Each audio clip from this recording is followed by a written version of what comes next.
Gracias por seguir en sintonía, amigos. Tenemos más acá en Noticias EBTV.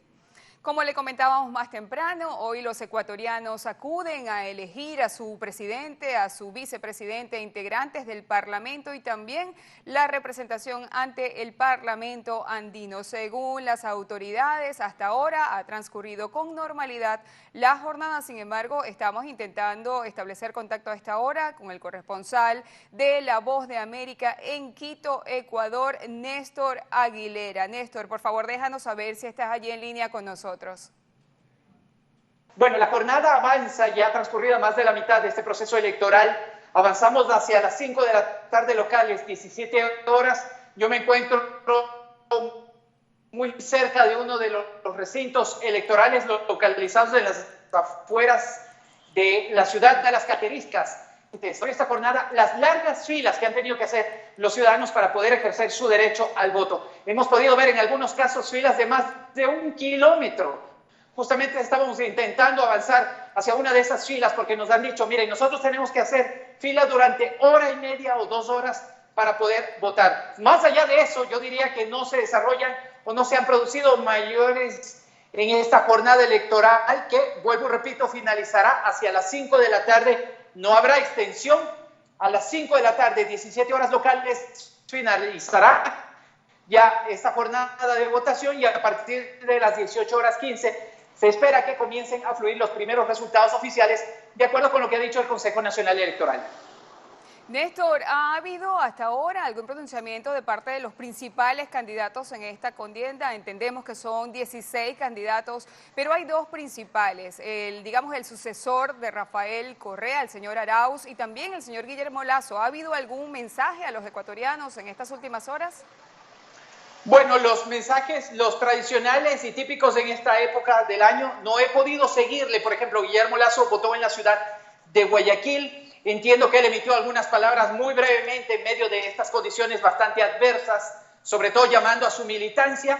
En cambio, en el caso de Andrés Arauz, hay que decirlo, él estaba empadronado en México. Recordamos, él residía en ese país y no hizo el cambio de domicilio, así que no pudo ejercer su derecho al voto. Lo que sí se ha dicho a la prensa es que esta tarde, acá en la ciudad de Quito, se ha habilitado un centro de prensa muy cerca del centro oficial, a cargo del Consejo Nacional Electoral, donde el candidato Arauz espera recibir los resultados ya en horas de la tarde.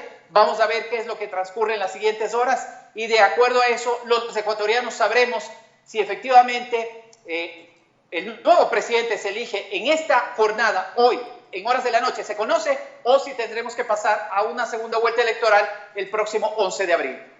Así es, Néstor, y estaremos atentos al desarrollo de la jornada. Agradecemos tu valioso trabajo en medio de estas condiciones adversas, como lo has descrito, en medio de una pandemia, en estas primeras elecciones en América Latina de este año 2021. Néstor Aguilera, corresponsal de La Voz de América desde Quito, en Ecuador, y nosotros seguimos con más informaciones acá en Noticias EBTV, y es que luego de las denuncias sobre la presencia de los guerrilleros de las FARC, Iván Márquez, Jesús Santrich y el Paisa y Romaña en territorio venezolano, ahora también se revela que en las últimas horas el ejército venezolano al servicio de Nicolás Maduro ha estado desplegando allanamientos a viviendas en los sectores de Matagorda, El Cuero y Agua Linda en el estado Amazonas. Operativos que habrían dejado como saldo 6 muertos cuyos cadáveres hasta ahora no aparecen. Veamos el reporte.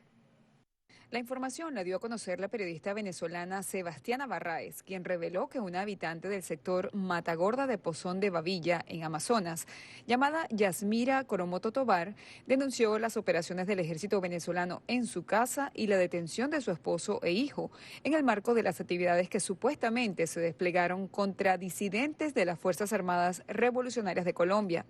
En un reporte de la 52 Brigada de Infantería, dependiente de la Zona Operativa de Defensa Integral 63 en Amazonas, se refiere a una llamada Operación Hiwi 2021, en la que el general de brigada Juan Carlos Terán Hernández, junto con 3 oficiales superiores, 8 oficiales subalternos, 50 tropas profesionales y 30 tropas alistadas, se enfrentaron con las FARC en el sector denominado El Cuero, Agua Linda, en Puerto Ayacucho, y que hubo 6 bajas a los efectivos. Pero un medio local que llegó a la morgue del Hospital José Gregorio Hernández de Puerto Ayacucho dice haber verificado que no había el ingreso de ningún cadáver proveniente del lugar de los hechos. Lo que denuncia la señora Yasmira Tobar es que funcionarios del ejército se llevaron a su esposo e hijo y los están acusando de ser colaboradores de grupos armados, grupos irregulares, paramilitares, a lo que ella asegura que son una familia campesina, productores y con 12 años trabajando en la agricultura. Hace un llamado a las autoridades locales para que tomen las acciones necesarias para evitar los atropellos contra la sociedad civil. Pero ¿qué fue lo que reveló el trabajo realizado por la revista colombiana Semana?